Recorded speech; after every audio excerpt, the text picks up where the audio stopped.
নমস্কার বন্ধুরা, আমার নতুন পুরনো সকল বন্ধুদের আমার চ্যানেল ক্যান কুকিং ব্লগে আরও একবার স্বাগত জানাই। বন্ধুরা, আশা করি সকলেই ভালো আছো, সুস্থ আছো। চলো আজকে শুরু করে দিই একটা ইন্টারেস্টিং রেসিপি, যেটা হলো আটার তৈরি গোলাপজাম। এর জন্য আমি প্রথমেই নিয়ে নিলাম কড়াইয়ে 1 চামচ পরিমাণ ঘি, আর তার মধ্যে দিয়ে দিলাম 1 কাপ পরিমাণ গমের আটা। গমের আটাটাকে ঘিয়ের মধ্যে একটু নাড়াচাড়া করে নেব, যাতে আটার কাঁচা গন্ধটা চলে যায়।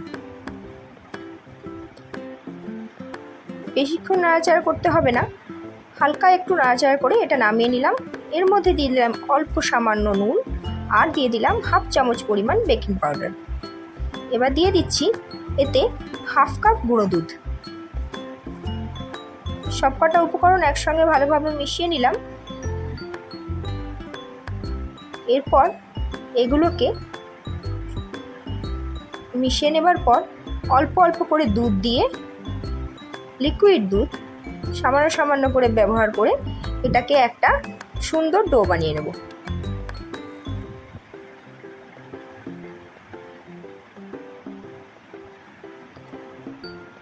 আমার এখানে ছোট হাতার মোটামুটি 3 থেকে 4 হাতা দুধ লেগেছে। এইভাবে সুন্দর করে মাখতে মাখতে একটা সফট ডো তৈরি হয়ে যাবে। এই ডোটাকে আমি একটু ঢাকা দিয়ে রেখে দেবো, আর বানিয়ে নেব মিষ্টি ডোবানোর জন্য চিনির শিরা। এখানে আমি 1 বাটি চিনি দিয়েছি, আর তার সঙ্গে 1 বাটি পরিমাণ জল দিয়ে দিলাম, সামান্য একটু এলাচ থেতো করে। এবার চিনিটা গলে গেলেই, শিরাটা কিন্তু পাতলা হবে, তাই চিনিটা গলে গেলেই এটাকে অফ করে দিতে হবে।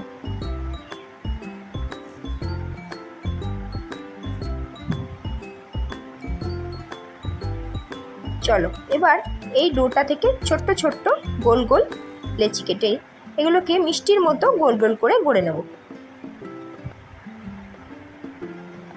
এইভাবে সুন্দর করে সমান গোল গোল করে গড়ে নিতে হবে। যদি অসুবিধা হয় হাতে একটু ঘি লাগিয়ে নেবে, তাহলে গড়তে কোনো অসুবিধা হবে না। বন্ধুরা, যারা এতক্ষণ ধরে আমার ব্লগটা দেখছো তাদের জানাই অসংখ্য ভালোবাসা, অসংখ্য ধন্যবাদ। যারা অলরেডি আমার পরিবারের সদস্য তাদেরকে অনেক অনেক ভালোবাসা। আর যারা নতুন দর্শক, নতুন আজকেই আমার চ্যানেলকে দেখছো, তাদের বলবো ভালো লাগলে চটপট করে গিয়ে আমার চ্যানেলকে সাবস্ক্রাইব করে পরিবারের সদস্য হয়ে যাও। আমি কিন্তু নিত্য নতুন চটজলদি রেসিপি শেয়ার করে থাকি। আশা করি তোমাদের সকলেরই ভালো লাগবে। দেখো, কড়াইয়ে সাদা তেল বসিয়ে দিলাম, আর এর মধ্যে সবকটা মিষ্টি এইভাবে দিয়ে দিচ্ছি।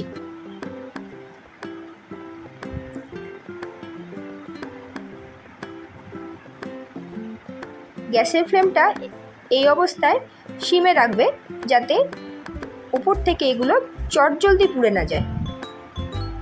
এইভাবে ঘুরিয়ে ঘুরিয়ে দিলেই কিন্তু সুন্দরভাবে চারদিকটা লাল লাল হয়ে আসবে।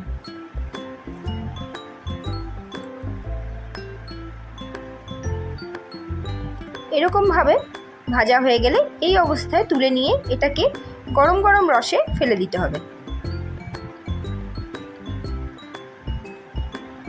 এই চিনির শিরার মধ্যে ফেলে দিয়ে এটাকে ঢাকা দিয়ে মিনিট 20 জন্য রেখে দেব।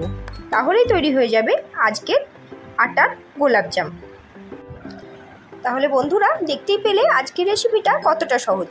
যদি ভালো লাগে একটা লাইক কিন্তু আমার জন্য দিয়ে দিও, আর কমেন্ট করে জানিও কীরকম হয়েছে। শেয়ার করে দাও নিজের পরিবার ও বন্ধুদের সঙ্গে।